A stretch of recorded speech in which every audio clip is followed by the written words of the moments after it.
statewide, I think it was organizing around Prop 21, and it was like, whoa, those coalitions, like the power plays, the race, gender, it was all in that. So knowing we need to build coalitions to win, how to do it better. I think what now, after like 10 years working through that, I think the main takeaway that I felt have been the most important for our work were, one, of course, there has to be a basic values alignment, and you can't take that for granted, but I also don't believe that that's like only the piece of paper, like, yes, we signed, we agree with these principles.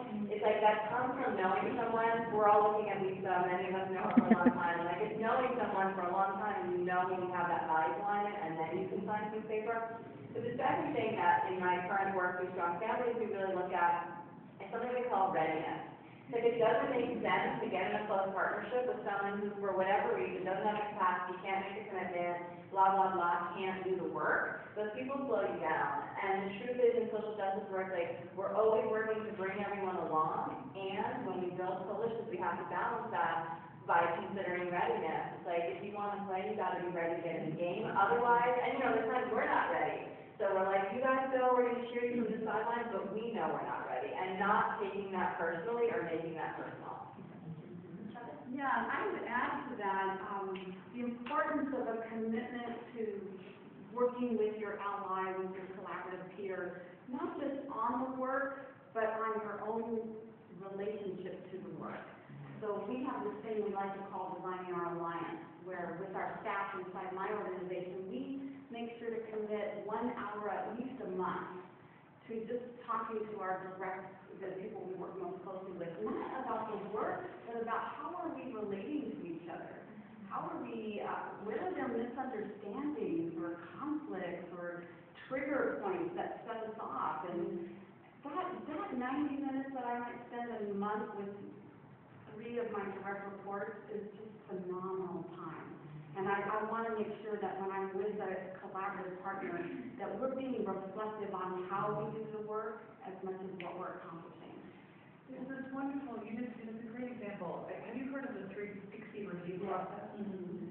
So the idea being that your boss, when you're getting a review, you ask people below you, beside you, and above you to help you be reviewed. And when you're reviewing something, you do the same. Someone do the same thing. Well, that's a precursor to this, and it's a great thing because you improve, they improve, and you can do the same thing with coalition partnerships, right? Great. Thank you. I'd like to ask you, what makes you a reliable or valid commentator on the issues that your organization works to address? So how you identify this organization, and also what your social location is relative to gender, class, etc., to the population you serve. So how connected to your population that you serve you are, and how that plays a part, basically. Well, for me, I've been working with seniors all the time, and so I have become somewhat of an expert, and so I'm sought after to participate on different focus groups and assessments and all that. And then so and it's my passion, so it's not something I learned, but I do study and I take classes and I know what the demographics are, what's going on. So the credibility factor always comes into it. When you're younger, I'm talking about people 80, 90 years old, and what's best for them. And I go in the room and you're not a singer, but when I lay out what I've done, what I've given, blood, sweat, and tears into this process of equalizing and bringing equity into funding for senior services, people listen. And I don't do it in a way that makes it seem like, oh, it's us against them. It's like, these are your parents. If you live long enough, you will be here. And so it's to me, it's all inclusive, and we all have to understand that taking care of the least of us, the most vulnerable in our population, is in the best interest of the whole society. And so that's the way I approach it, and that's the way I do it.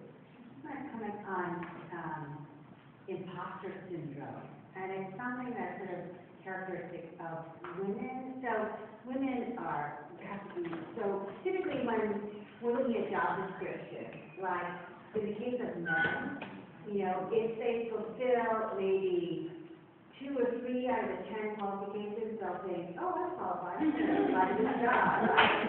For women, if they fulfill 9 out of the 10, they'll focus on one that they don't need, say, I'm not qualified. Right. And so this is something we really have to overcome. I was recently at a seminar, all the women in the room were asked to finish the sentence, I am an expert in.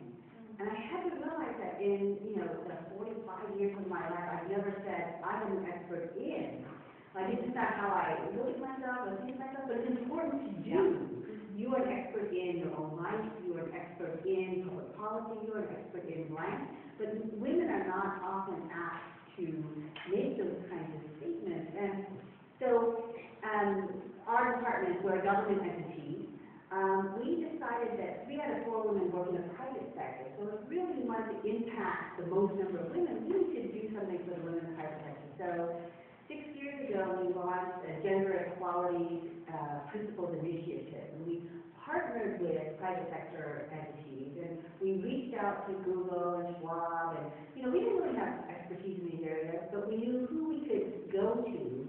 And we have a 7 principles. It's online. If you look up gender equality principles, it's basically an online self-assessment for corporations to look at how family-friendly are they, how many women are on their governing boards, those kinds of things. So we didn't have expertise in this, but we knew that we could go to these corporations and say, we come up with these principles, they make sense to you. How can we make these principles really be deployable in your context? And so just encourage you to think about what you're expert in and own it and share it and talk to people about it, because we have to overcome our own sort of imposter syndrome.